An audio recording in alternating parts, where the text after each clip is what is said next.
Hello dear students, good morning, नमस्कार, राधे राधे। स्वागत है आप सबका एक बार फिर डीपीएस की ऑनलाइन क्लास में। जैसा आप सबको मालूम है, मैं हमेशा आपको साइंस सब्जेक्ट पढ़ाने के लिए आता हूँ। उसी प्रकार से आज एक बार फिर आपका इस क्लास में मोस्ट वेलकम करता हूँ और उम्मीद करता हूँ आप भी मेरे साथ साथ में बिना देरी के बुक, नोटबुक, पेन, पेंसिल लेकर के बैठ गए होंगे। अगर आपको याद हो तो हमने प्रीवियस क्लास में क्या किया था, तो हमने किसके बारे में पढ़ा था? हमने पढ़ा था study of a candle flame, यानी एक मोमबत्ती की जो ज्वाला होती है, मोमबत्ती की लौ होती है, उसका अध्ययन किया था। फिर मैंने होमवर्क में आपको वही दिया था, जो मैंने आपको पढ़ाया था वही आपको SW में करना था। उसके बाद में मैंने और आपसे कहा था कि आपको जो एक्टिविटीज दे रखी है ना, 4 एक्टिविटी, वो 4 एक्टिविटी आपको पढ़ना है, क्योंकि मैंने सारा समझाया हुआ था। उस समझाने हुए के अंदर से ही था, कुछ नहीं करना था, बस आपको समझना था पढ़ करके। बहुत इजी लैंग्वेज लिखी हुई थी। अब हम आगे बात करते हैं। पेज न संख्या 109 ओपन कर देना है, और पेज नंबर 109 ओपन करना। उसमें क्या है हमारे को जो आज पढ़ना है, वो देखो 6.7 पढ़ना है। Fuels and their types, FUELS, fuels and their TYPS types. Fuel का मीन्स वही ईंधन, एंड देयर टाइप यानी और उनके प्रकार, यानी ईंधन और उन ईंधन के प्रकार के बारे में पढ़ना है। सबसे पहले इंट्रोडक्शन करना, और इंट्रोडक्शन में देखिए क्या लिखा हुआ है। The prime necessities of a human being are food, clothing and shelter. Prime necessities यानी प्राथमिक आवश्यकता, एक मानव जीवन की प्राथमिक आवश्यकता क्या होती है? देखो, फूड यानी भोजन, क्लॉथिंग यानी वस्त्र, एंड शेल्टर यानी आवास। भोजन, वस्त्र एवं आवास, यानी एक मानव जीवन की प्राथमिक आवश्यकता भोजन, वस्त्र और आवास होता है। None of these necessities can be available.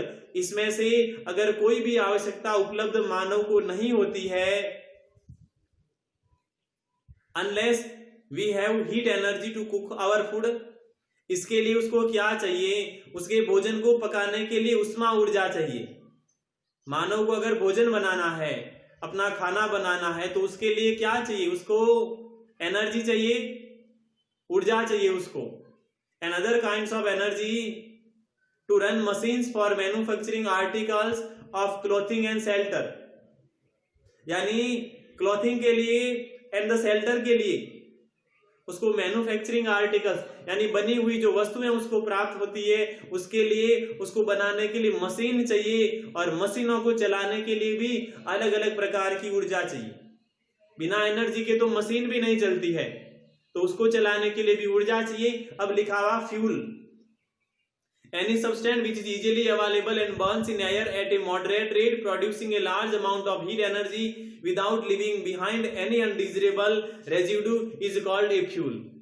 एक ईंधन क्या होता है, एक फ्यूल क्या होता है? तो देखो क्या होता है, एनी सब्सटेंस, कोई भी पदार्थ, विच यानी जो कि, कोई भी पदार्थ जो कि इजीली अवेलेबल, आसानी से उपलब्ध होता हो, burn in air at A moderate rate यानी मध्यम दर से वायु की उपस्थिति में जलता है।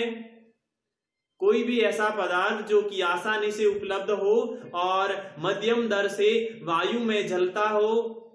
Producing a large amount of heat energy, और बहुत ज्यादा मात्रा में, बहुत बड़ी मात्रा में उष्मा ऊर्जा को उत्पन्न करता हो।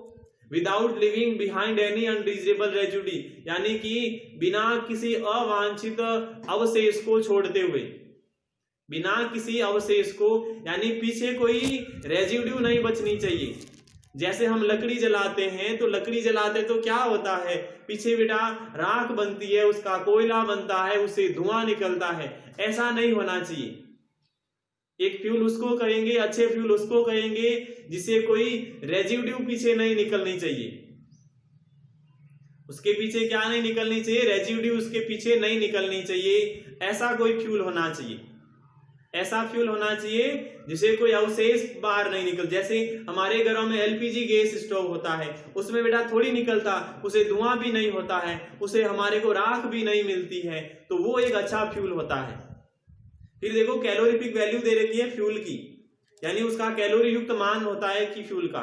The amount of heat energy produce on completely burning 1 kilogram of a fuel is in pure oxygen is called the calorific value of the fuel of that fuel.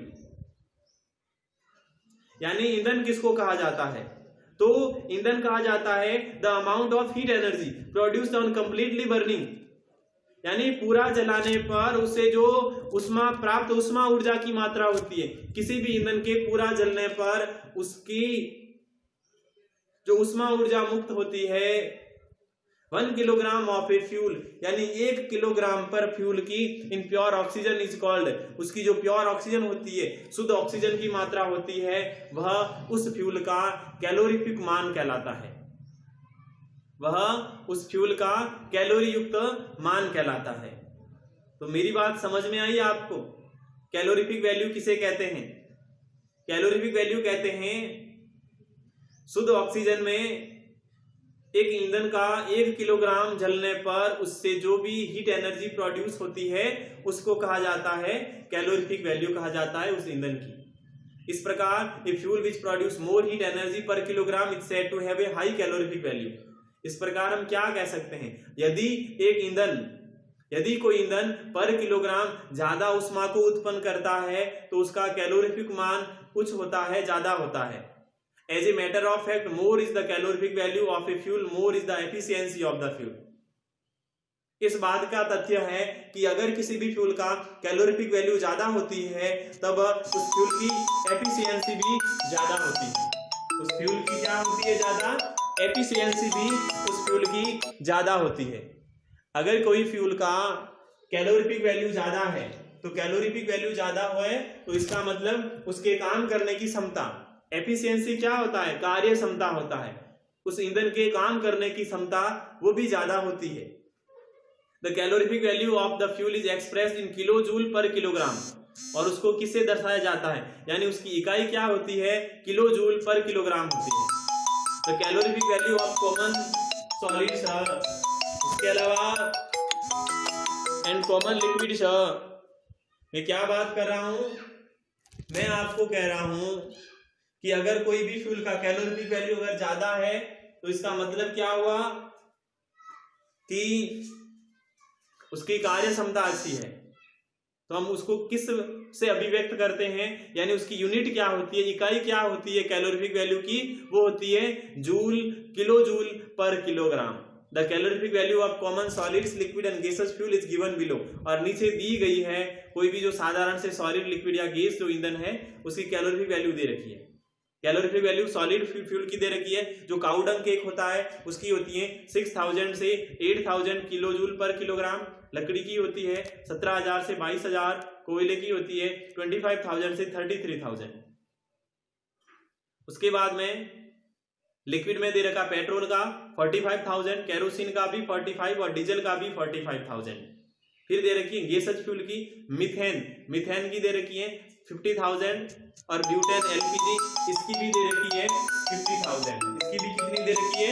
इसकी भी दे रखी है 50,000 दे रखी है, इसकी भी 50,000 दे रखी है।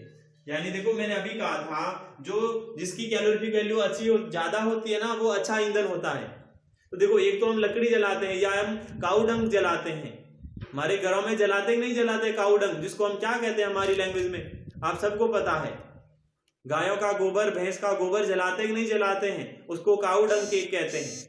तो उसकी देखो कैलोरीफिक वैल्यू बहुत कम है, ओनली फॉर 6000 8000 ही है। और एलपीजी हम घर में गैस जलाते हैं उसकी देखो 50,000 है, तो बहुत ज्यादा डिफरेंस है। तो ज्यादा डिफरेंस है इसका मतलब क्या हुआ, यानी जिस कैलोरीफिक वैल्यू किसकी ज्यादा, एलपीजी की ज्यादा है ना, तो एलपीजी की ज्यादा तो वो बहुत अच्छा ईंधन है, उसकी कार्य क्षमता भी उस काऊ डंग केक की तुलना में ज्यादा है। फिर सीएनजी गैस की भी 50,000 है, बायोगैस की है फिर 35 से 40,000, फिर हाइड्रोजन की है 15,000। फिर आगे दे रखा characteristics of a good fuel, एक अच्छे फ्यूल की क्या विशेषताएं होती है वो दे रखी है। अच्छे फ्यूल की विशेषताएं दे रखी है। तो पहली बात है it should have a large calorific value. अच्छा फ्यूल कौन सा होना चाहिए, यानी यह कैलोरीफिक वैल्यू उसकी ज्यादा होनी चाहिए। अच्छे फ्यूल की विशेषता है कि कैलोरीफिक वैल्यू का मान ज्यादा होना चाहिए, सस्ता होना चाहिए एंड रेडीली अवेलेबल, और बहुत जल्दी आपको उपलब्ध होना चाहिए, आसानी से उपलब्ध होना चाहिए, सस्ता होना चाहिए। तीसरी बात है not produce gas which pollute the air. ऐसी कोई गैस नहीं निकलती हो जो पर्यावरण को प्रदूषण करे, उसमें से ऐसी कोई गैस नहीं निकलनी चाहिए जो पर्यावरण को प्रदूषित करे। It should not produce any hazard during transportation, यानी ट्रांसपोर्टेशन के समय, जब परिवहन होता है, परिवहन के समय किसी भी प्रकार का कोई नुकसान नहीं होना चाहिए। It should burn at a slow rate, वो धीमे रेट पर जलना चाहिए, धीरे धीरे जलना चाहिए। And it's combustion should be controllable, और उसका जो कंबस्टन होता है, उसका जो दहन होता है, वह दहन कंट्रोलेबल होना चाहिए। कंट्रोलेबल का मतलब होता है नियंत्रण में होना चाहिए। It should be easy to store करने के लिए आपको आसानी होनी चाहिए। It should have low ignition temperature low होना चाहिए, जो उसका तापमान होता है इग्निशन टेम्परेचर वो कम होना चाहिए। क्या होता है बेटा इग्निशन टेम्परेचर, पता होगा ना? कोई भी पदार्थ कंबस्टेबल पदार्थ होता है जो आग पकड़ लेता है, जिस टेम्परेचर पर वो आग पकड़ता है उस टेम्परेचर को इग्निशन टेम्परेचर कहा जाता है, तो वो कम होना चाहिए। It should produce a very small amount of residue such as ash, यानी बहुत कम मात्रा के अंदर कोई अवशेष बचना चाहिए। अवशेष का उत्पन्न करना बहुत कम मात्रा में होना चाहिए, ज्यादा अवशेष नहीं होना चाहिए। जैसे यानी राख बचती है अगर पीछे ASHS, एस यानी राख होता, अगर राख बचती है तो वो बेटा कम बचनी चाहिए। इस प्रकार एक अच्छे फ्यूल की ये सारी विशेषताएं होती है। फिर असाइनमेंट दे रखा है कि फिल इन द ब्लैंक्स, बेटा खाली जगह भरना है आपको, खाली जगह भरना है आपको। होमवर्क में आपको ये असाइनमेंट का क्वेश्चन फर्स्ट करना है और सेकंड करना है। HW में क्या करना, जो असाइनमेंट दे रखा ना इसके आगे ASSIGNMENT, असाइनमेंट में फर्स्ट क्वेश्चन है, एक तो है आपका फिल इन द ब्लैंक्स और दूसरा क्वेश्चन है select odd one out, select the odd one out. ये दोनों होमवर्क में करना है। देखो फिल इन द ब्लैंक्स में 4 फिल इन द ब्लैंक्स है, सेलेक्ट वन ऑड आउट ये कितने हैं, ये भी बेटा 4 है। ये मैं आपके लिए छोड़ रहा हूं, आपके लिए मैं छोड़ रहा हूं। आपको ये खाली जगह आपको ही भरनी है, मैं कल आपको करवाऊंगा, कल मैं खाली जगह भरवाऊंगा।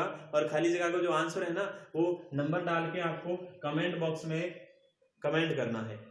नंबर डाला 1, फर्स्ट खाली जगह में क्या आएगा वो लिखना है, फिर नंबर 2 लगाना, उसमें कौन सा आएगा वो लिखना है। और इस प्रकार इस सबके आंसर है ना 4 इसमें है 4 इसमें है, टोटली 8 क्वेश्चन है। 8 क्वेश्चन के 8 आंसर आपको एक ही कमेंट बॉक्स में आपको कमेंट करना है। समझ में आई ना मेरी बात? कल जब हमारी क्लास होगी ना उस क्लास में मैं आपको बता दूंगा कि आपको आपके क्वेश्चन आपका आंसर सही था या गलत था, ठीक है ना? गलत था तो भी बताऊंगा, सही था तो भी बताऊंगा। अब आपसे विदा लेता हूं, कल वापस मिलेंगे अगली क्लास में जिसमें हम पढ़ेंगे आगे। और अभी एक क्लास हमारी और होगी तब जाकर हमारा चैप्टर पूरा होगा, उससे पहले नहीं होगा। तो इस प्रकार से कल हमारे को और इस चैप्टर को पूरा करने के लिए क्लास लेनी पड़ेगी, फिर हम बात करेंगे क्वेश्चन आंसर की। तो उम्मीद करता हूँ आपको सारी चीज़ें बेटा समझ में आई होगी। होमवर्क ये कर लेना है, जैसा मैंने कहा है वो कमेंट बॉक्स में आपको कमेंट कर देना इसका आंसर। कल जब मैं क्लास में आऊँगा तो सबसे पहले इसके बारे में डिस्कस करूँगा। अब आपसे विदा लेता हूँ, तब तक के लिए बेटा खुश रहें, मस्त रहें, तंदुरुस्त रहें। Bye bye, have a nice day, thank you.